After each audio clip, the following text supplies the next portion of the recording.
What's up? What's up? What's up? 80 degrees out here today. You know, that's why ain't got no shirt on. But I'm out here, and with my rabbits. I got several of them over there. I can't really move those out here because those ain't really movable. But anyways, it's gonna be a funny topic. It's gonna be about grass-fed honey production. Okay. Yes, all honey is basically grass or plant-fed stuff. If you do it right, that is. If you don't, shame on you. Okay. But anyways, what this is going to be about is a lot of plants like clover, dandelions do it. A lot of plants, they'll actually grow, produce a flower. Flower produces nectar, obviously. Bees come in, pollinate the flowers, they produce seed, and if they're not cut after the seeds are fully developed, when the seed pod dies, then the whole plant will die. So, most of them do that. Not all of them. Not all of them. A lot of them will just drop the seed pod and produce another flower. But anyways, if you come back when the seed pods are fully developed, most of the time this happens. If you follow the right grazing patterns, then what you'll do is it'll be cut when the seed pod just dies and the seeds are fully developed.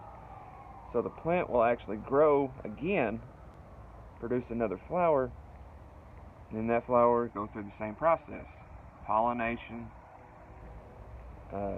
produce nectar, pollinate, and then you got more honey for the bees. Not only will that happen with the same plant, but you've got seeds that will actually go through an animal, depending on what animal it is and what type of seed. There's a bunch of stuff, actually. It's windy out here right now, so I'm trying to talk loud. It always screws up my microphone on here.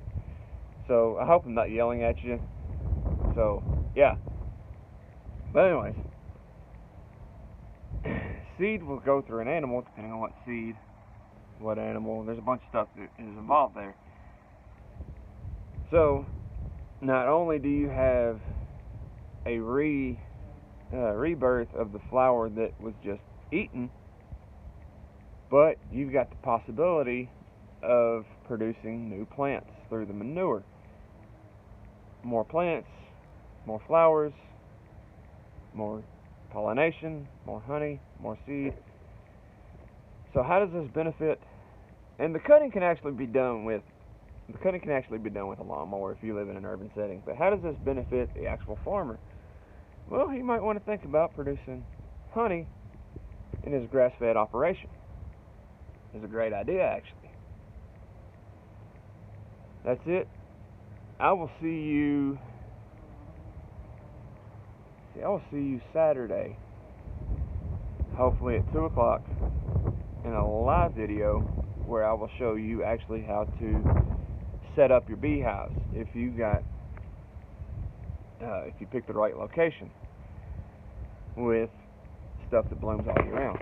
Here, I don't really have stuff that blooms all year round. I mean, clover does and dandelion does, but that's not a whole lot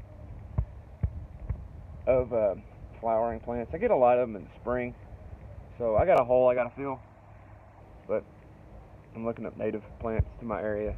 So, anyways, I'll see you Saturday on how to set up your hive. So, I'll see you later.